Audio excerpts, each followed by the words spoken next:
Coming up on Lexington Now, Fire Station 2 is open for business, Water for Life, and Phoenix Forward. This and more up next on this week's edition of Lexington Now.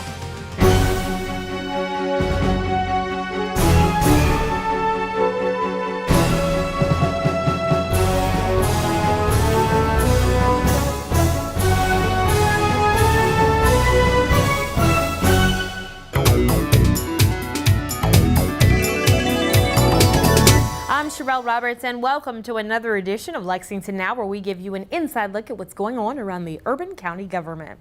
The city of Lexington officially opened its first new fire station in more than a decade. Fire Station 2 is a new state-of-the-art facility which will vastly improve the service in its coverage area. Yep, today we are officially opening the first new fire station built in Lexington since 2005.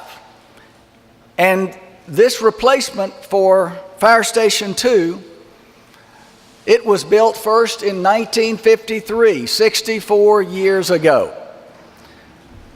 This new fire station is essential to meet the needs of our growing city. Station 2 is the busiest station in town. Public safety is our first priority. That means making sure that our firehouses meet the needs of the areas they serve. We're also making plans for a new station, an addition in Masterson Station. Today's opening is yet another example of this administration's commitment to public safety. Lexington Fire Department is also committed to excellence. Continuous improvements like the opening of this new Fire Station 2 are why earlier this year the Division of Fire and Emergency Services received the prestigious Class 1 ISO rating, placing our department among the top-tier fire and EMS services in the country. The city of Lexington has some of the most professional firefighters in the country. As our city continues to grow and our fire department locations expand, our residents can feel confident that they will continue to get the high level of service that they're accustomed to. So, like its predecessor, I know this building will serve this community really well. Inside these walls, many stories will be told at supper time. New recruits will begin their careers, and we will provide a better, more coverage to the citizens of Fayette County. So after 64 years of faithful service, it is time to retire the old Station 2 and open the new Station 2.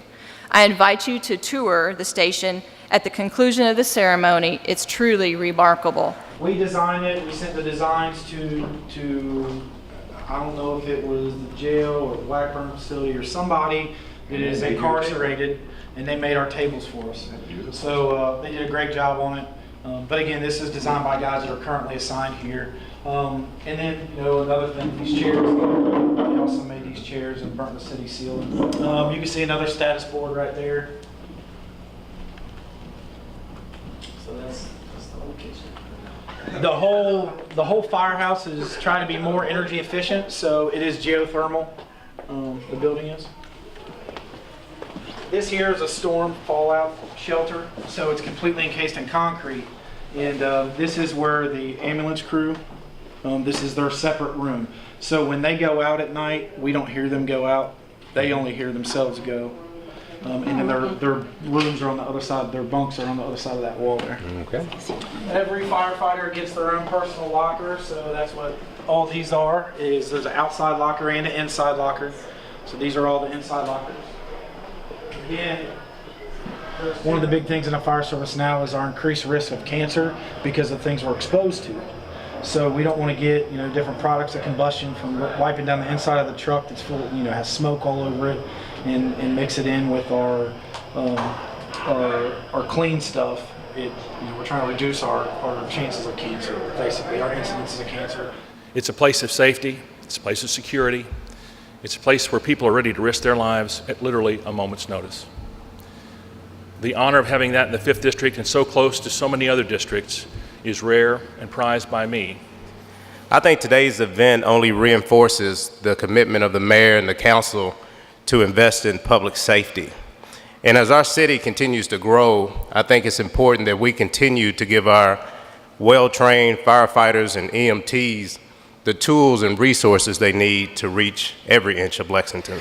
It is an end of an era for the 6th District and Firehouse too, but it's a long overdue end of an era. That station served you and us very well, but as Chief Chilton said, it's time for an upgrade. And this is a beautiful upgrade, and I'm excited for you all, and excited that the facility will provide you all with not just more space and more comfort for your physical comfort as you're home away from home, but also a new space where you can work, you can study, you can train, and be even better firefighters than you all already are. So again, I'm excited. Citizens and residents of the 6th District are excited.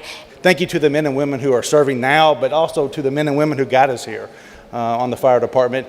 2012, I see Chief Jordan over there and Chief Hoskins cornering me and says, we got to get this Station 2 going. The mayor jumped on board, commissioners, council members really came up, stepped up, added more money to the project, and here we are today. So a big thank you to everyone, and it's a pleasure being a small part of this. Thank you, Mayor.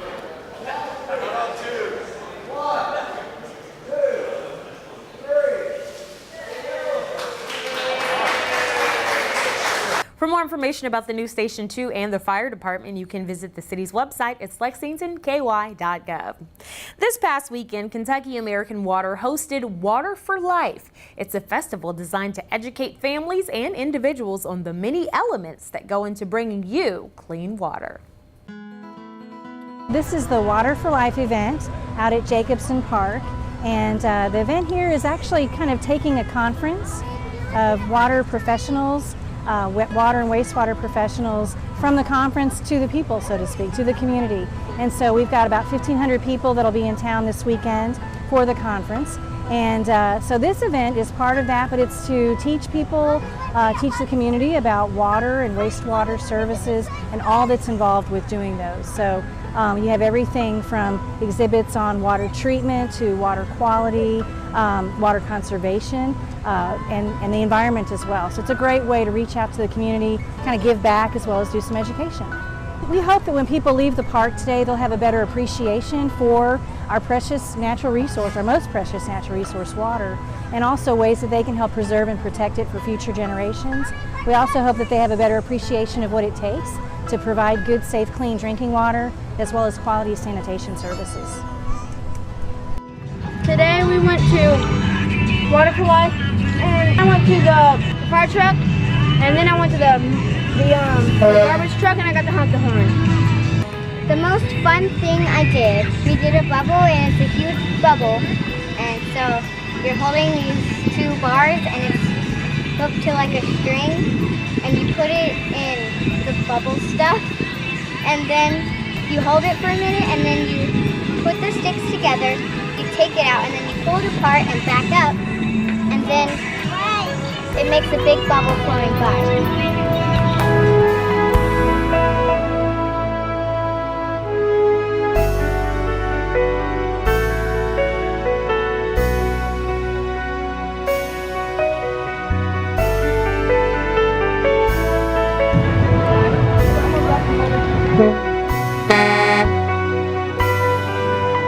For more information about Kentucky American, you can visit amwater.com. And coming up after the break, we'll tell you all about Phoenix Forward.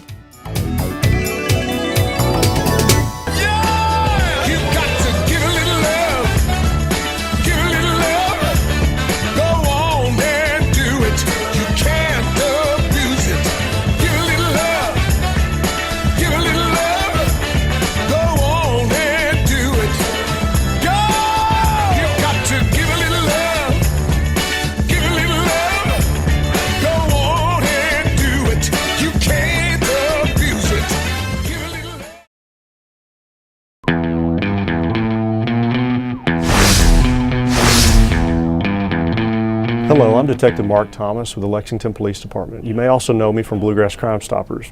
I'm here to talk to you a little bit today about a new texting system that we have available through any smartphone. In the body of your message, you can text LexPD plus your tip to crimes.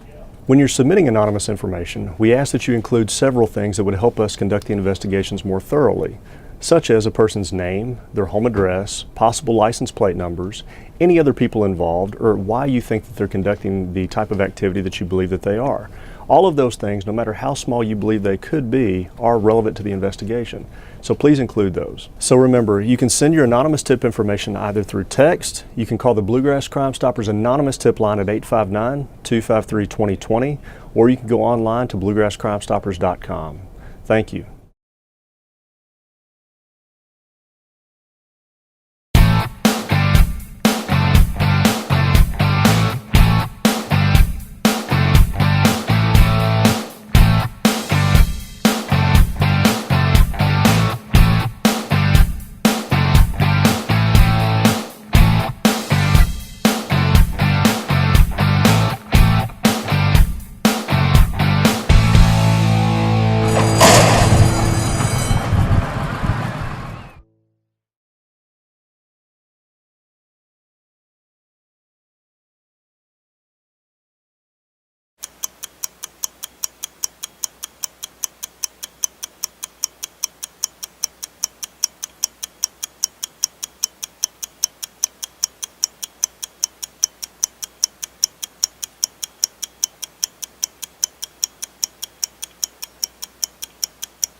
Cigarette butts are the #1 most littered item in Lexington. Filters in cigarettes are not biodegradable like an apple core.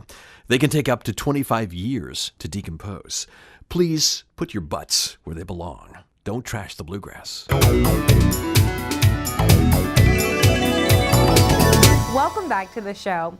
Phoenix Park is offering some family-friendly fun this summer, and it's open to everyone. It's called Phoenix Forward. Here's some more information. So Phoenix Forward is just an opportunity for people to gather in Phoenix Park and of all different backgrounds or different places from across the county and the city to enjoy some time outside this summer.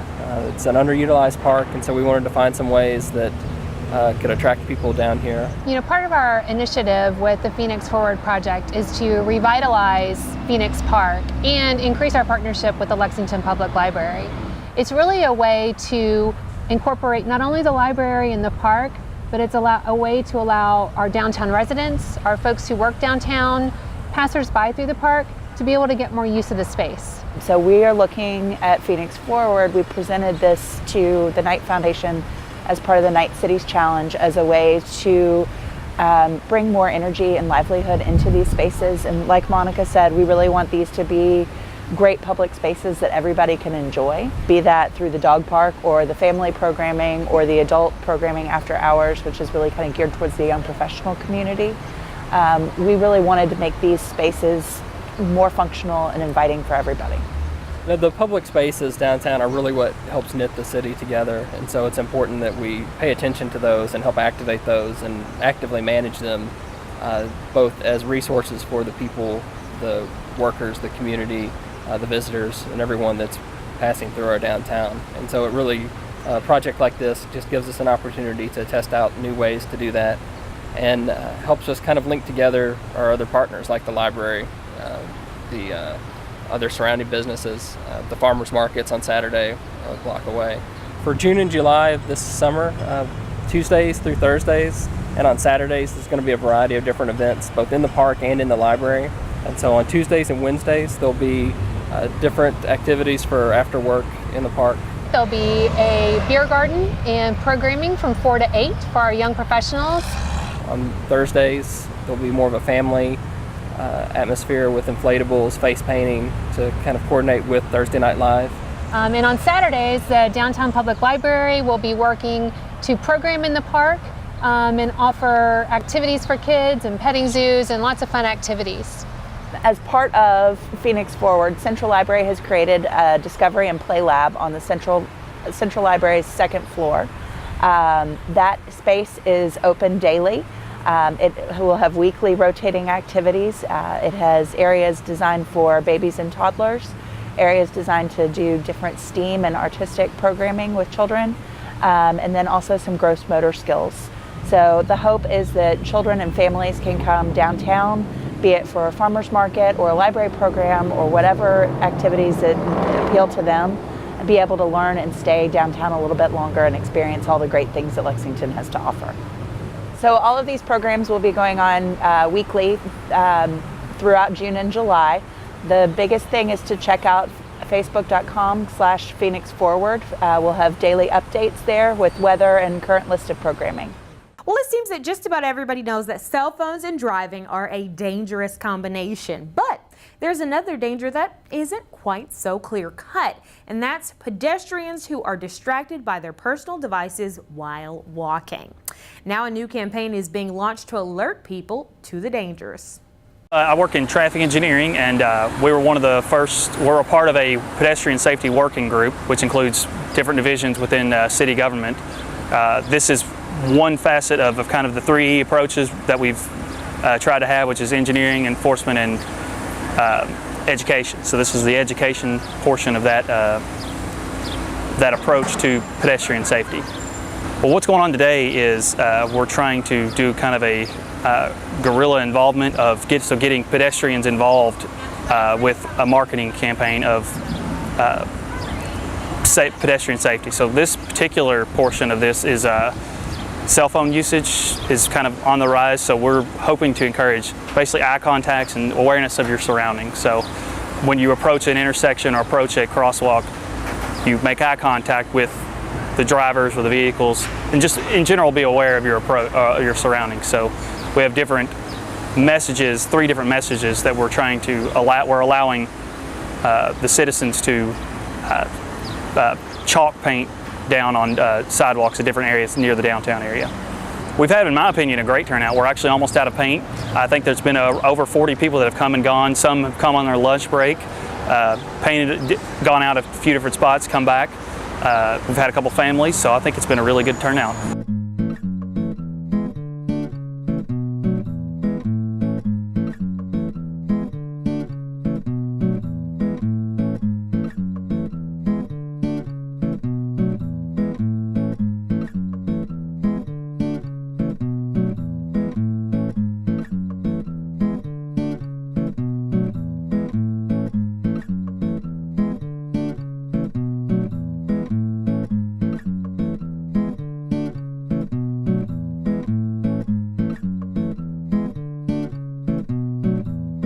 While we don't recommend navigating the internet while walking, we do recommend navigating the streets of downtown on foot.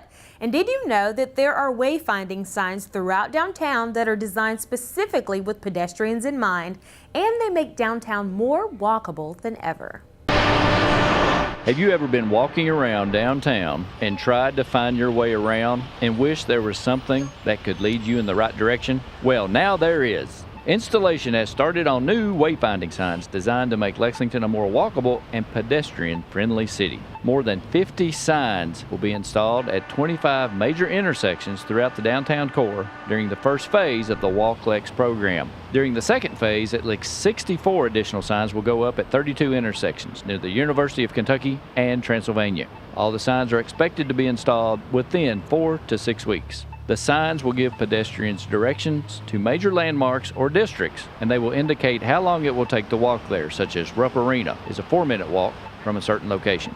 The Walk Lex program will also be key to helping visitors navigate the city. The idea began in 2013 as a pilot project under Leadership Lexington, a leadership training program. For more information about the Walk Lex signs, please visit downtownlex.com.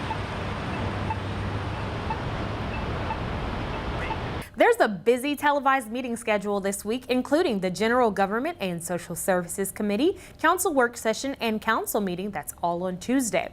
The Police and Fire Pension Board and the Board of Architectural Review meetings on Wednesday, and the Planning Commission on Thursday. You can catch all of these meetings live, as well as our other programming on Channel 3 or online at lexingtonky.gov. Well, that is all for this week's edition of Lexington Now. We'll return next week with more news from your urban county government. But in the meantime, you can keep up with what we're doing by following us on Facebook, Twitter, and YouTube. You can also get 24/7 traffic updates by following us on Twitter. Our handle for that is @LexRex. Or if you're one of those folks who likes to see exactly what's going on, you can check out our live interactive traffic cameras. They're on the city's website. You know where to find us, lexingtonky.gov. For the staff and producers at GTV3, I'm Sherelle Roberts, and that's it for now.